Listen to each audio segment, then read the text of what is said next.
Hello and welcome to Ask the Ma'ats. You hear some stuff in the background. Hey, what's up, y'all? You hear some stuff in the background. You see my husband sitting here.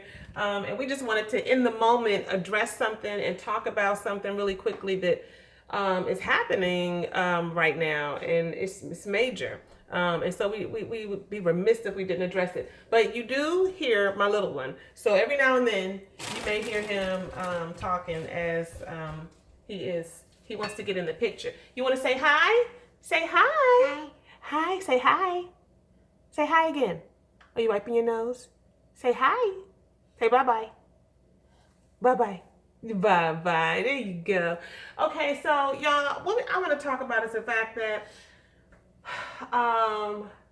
early this morning, we woke up to we've awakened and we're like, whoa, like this is some major stuff going on where this shooting happened in Las Vegas, and potentially 50 plus people have lost their lives. They be quiet, honey. They went to a festival and thought they were having a good time. I saw an interview of a young lady who said that, this is something that her and her family does together every year, her and her parents, as well as her best friend and her sister. So people left out of their homes to go have a good time thinking all was going to be well. and then all of a sudden, something that was outside of their control and completely just I don't even know the word for it, something that just totally upset their atmosphere. Something happened. And so what is that? That's called trauma. I mean, as I listen to it, I have to admit, one of the first things I do when I wake up in the morning, not the very first thing, but one of the first things I do as I get acclimated is I'm on my phone looking at what's going on. And as I'm on social media, I'm like, oh my goodness, what's going on? What happened? What's happening?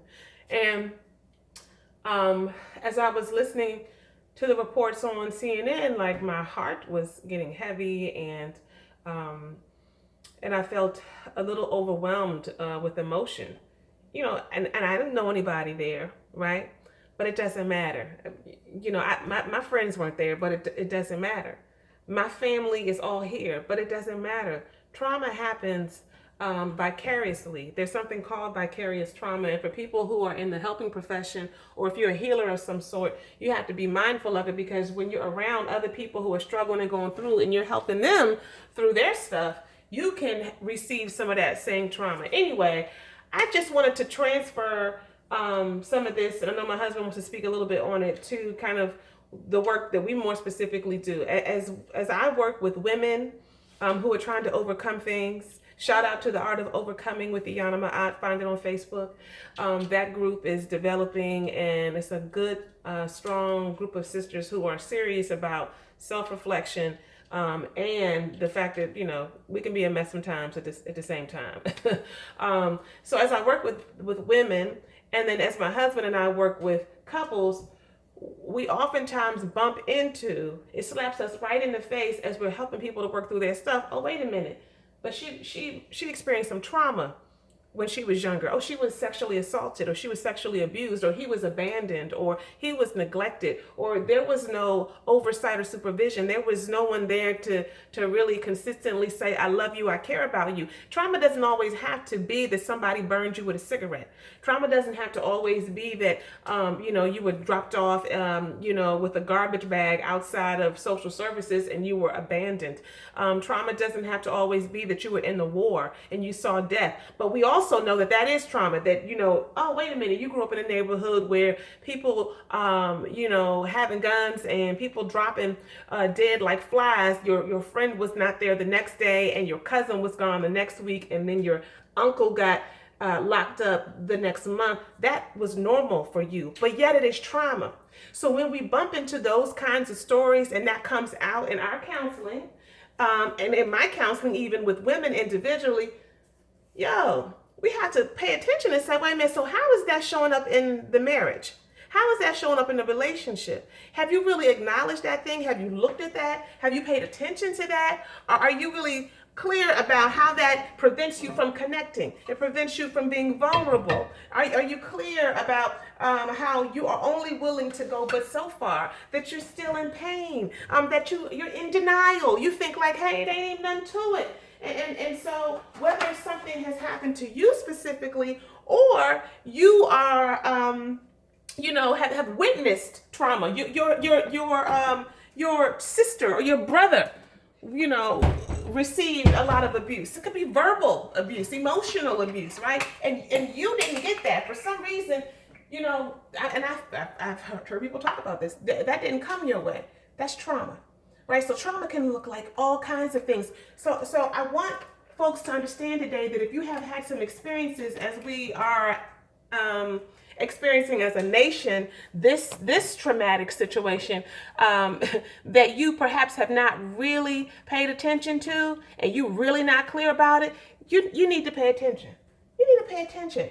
I wanted to go to a very official definition of trauma, and this particular, I'm not going to do the whole spiel, right? But this particular line that I found is really, really important. Trauma is often the result of an overwhelming amount of stress, and it exceeds your ability to cope or integrate the emotions involved with that experience. So whatever it is you're dealing with, it exceeds your capacity to cope. It's too much. I can't do it. I can't deal with it, right? And you're unable to integrate the emotions. So what does that really mean? What that means is that in the moment, you're not thinking about it that way. But if you can't cope with it, then you got to do something. Something has to kick in. So sometimes we go into denial. Sometimes we do we get really angry, and we focus in on anger because we cannot deal with the deep pain and hurt, right? We don't integrate the emotions. We don't have any sense of really the fullness of the impact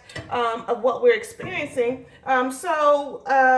We hear the word desensitize, and I have to be mindful of this thing. Sometimes as a person who's been in the helping profession all of my life, I have to make sure I kind of get still sometimes, because I hear people tell stories. And I know my husband has had similar experiences where they're talking about very traumatic things. And I'm just kind of like, it's not even integrating. I'm not even pulling that into my emotional self, because, this is what I do, and this is what I see all the time, and this is what my people go through, so that may be helpful in some ways, so that I can help people center themselves, but it also can be damaging in some ways, and not helpful, particularly when we do it as a way to kind of keep moving. We gotta sometimes, particularly as Black folks, Baba, we got to figure out how to keep moving, because ain't no time to fall down on the ground and cry and suck my thumb, because I got to still pay the bills. I got to still be there for my children, at least physically, if I'm not there emotionally. But there is a cost when we do that. There is a cost when we don't recognize that trauma has been on the scene, and we don't have a way to be able to start to get in touch with some of that stuff, so that we can become and be all that we're supposed to be. We will not reach that place if we don't recognize what trauma can do. And this situation today has really brought that up clear and center for me. And so I have talked a lot, but I want my husband to speak. I really think that, you fundamentally summed it up there. I really don't have too much more to say, with the exception of the fact that, when it comes to just life in general and experiencing traumatic events specifically, it's important that you recognize that your mind is sensitive. Your heart is sensitive, and you can have a whole host of experiences that you think won't affect you, but really your spirit is so impressionable. Yeah. And you have to make sure you guard that. You have to make sure you protect it, and you have to make sure that you own and honor the feelings as they pass through. And so again, what I would say is that in these trying times, if you happen to experience any challenging situation, if you happen to experience any emotions as they are related to this horrific event, be in tune with those. If you find yourself a little bit more hypervigilant, hypersensitive, if you're experiencing some hyperarousal, be mindful of that. We're using words, people know what you're talking about. And where you're startled, where you're afraid to go certain places, where even if you have to go to a concert or to a club, you're concerned for your safety. Now, I'm not saying that you should not be, But those are some of the impacts of trauma. You begin to care about or pay attention to more things that you wouldn't ordinarily pay attention to. And sometimes you do it to a degree where it handicaps you and you're unwilling to participate. So again, I encourage everybody who's experiencing this horrific event, whether you were there, whether you're watching it on the news, whether you had a family member that was there and you're experiencing it through them, make sure you pay attention and be mindful of how you're feeling. Take care of your heart, take care of your mind, and tend to yourself as you attempt to tend to others. Yeah. Okay. So say bye-bye, baby. Last but not least, look, I'm Sice, y'all. Cause look at the sister getting real on her healthy ground. Look at what I'm making. I'm making eggs and spinach, egg whites. How about that? Yeah, I know that was like TMI. You're like, so and okay. Anyway, at the end of the day, y'all, we cannot grow. We cannot, do all the things that we are here to do. And we cannot become everything that we need to become. Certainly we can't do it in our relationships. Certainly we cannot do it for the world if we do not first recognize for ourselves just exactly what we're dealing with. Just exactly, what we have experienced. So be kind to yourself. Be compassionate with yourself. Be real with yourself. And pay attention to the trauma that has happened in the past and the trauma that happens whether for us or vicariously through just living. Take care of yourself, y'all. Stop playing. Start pushing.